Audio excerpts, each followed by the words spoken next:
Assalamualaikum warahmatullahi wabarakatuh. Alhamdulillahirabbil alamin. Assalatu wassalamu ala asyrafil anbiya wal mursalin sayyidina Muhammad wa ala alihi washabihi ajmain. Amma ba'du. Yang saya hormati dan yang saya takdimi dosen pengampuh mata kuliah Pendidikan Islam Nusantara Bapak Fikri Farihin MPDI.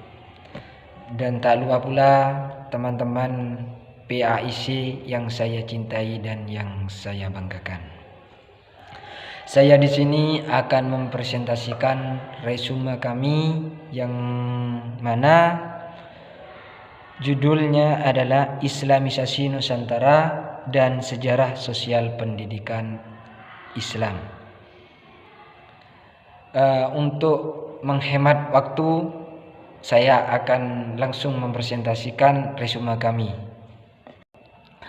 Proses masuknya Islam di Indonesia dan hubungannya dengan perkembangan pendidikan Islam pada masa sebelum kedatangan Islam. Proses pendidikan Islam pada awalnya tidak hanya pada satu tempat dan waktu tertentu, namun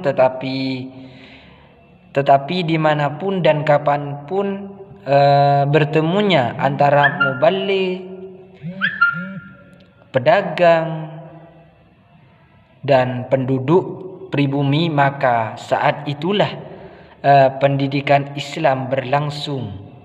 Sistem pendidikan Islam pada masa itu pada awalnya berlangsung di lingkungan keluarga, kemudian berkembang di surau, lanjut di masjid, dan akhirnya di rumah para bangsawan. Kedua, kedatangan Islam menjadi titik terang bagi kawasan Asia Tenggara, terutama di Indonesia, karena Islam ini membuka cakrawala intelektualisme masyarakat Indonesia pada masa itu, yang tidak terdapat masa Hindu-Buddha. Kedatangan Islam pada masa itu membawa banyak kemajuan, termasuk dalam bidang pendidikan. Sejarah sosial pendidikan Islam merupakan rangkaian kata yang masing-masing mempunyai makna dan arti tersendiri. Namun secara keseluruhan, rangkaian kata tersebut mempunyai makna yang saling berhubungan tentang apa yang dimaksud.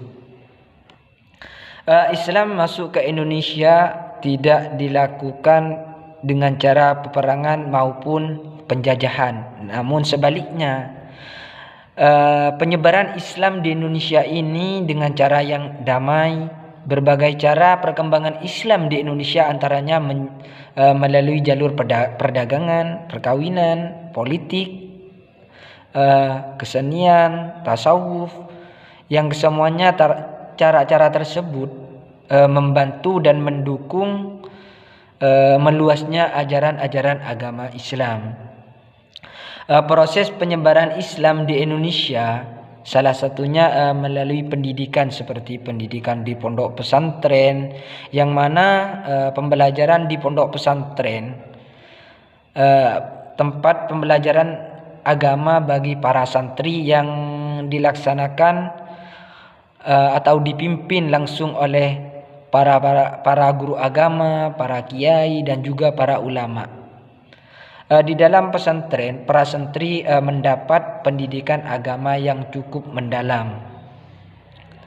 Perkembangan Islam di Nusantara dalam berbagai bidang. Pertama, di bidang politik. Perkembangan Islam di bidang politik terdapat atau dapat dibedakan menjadi 5 masa.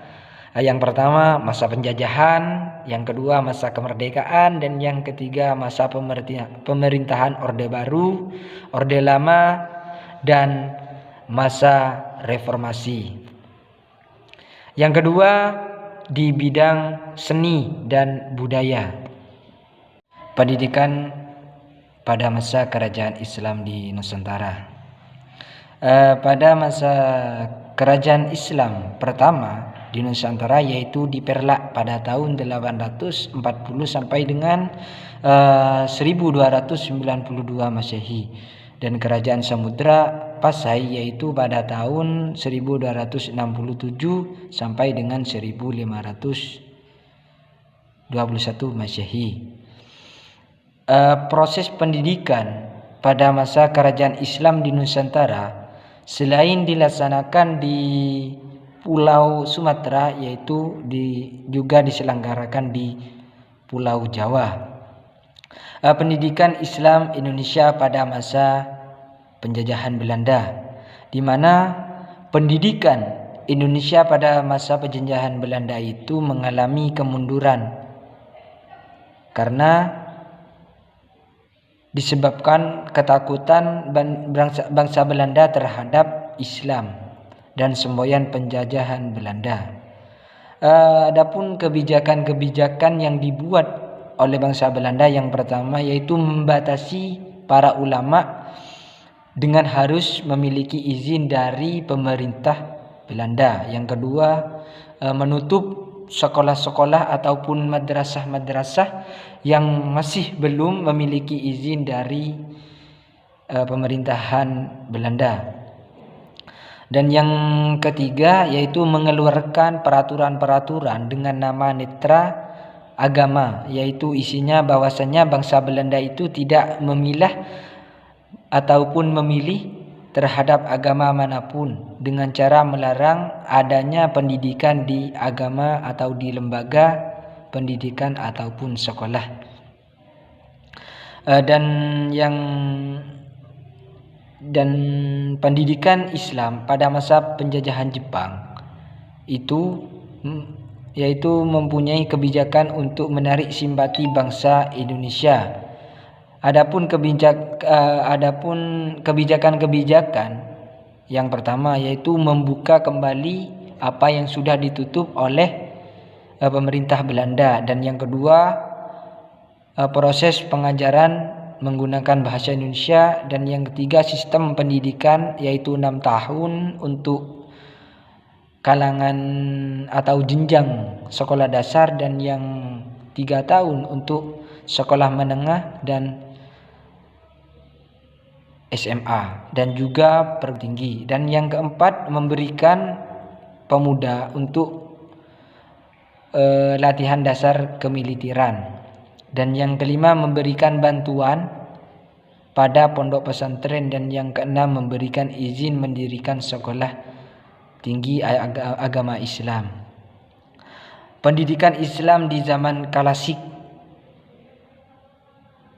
Awal mulanya Islam mengenal pendidikan atau pusat pendidikan yaitu sejak Nabi menyampaikan risalah Islam yang awal mulanya di lingkungan keluarga, yaitu di rumah sahabat Aqram bin Ali bin Abil Aqram, sehingga lembaga tersebut dinamakan Darul Aqram, yang merupakan markas pertama bagi pengkader kaum muslimin pada generasi awal.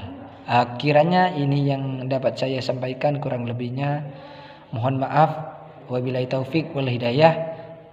Assalamualaikum warahmatullahi wabarakatuh.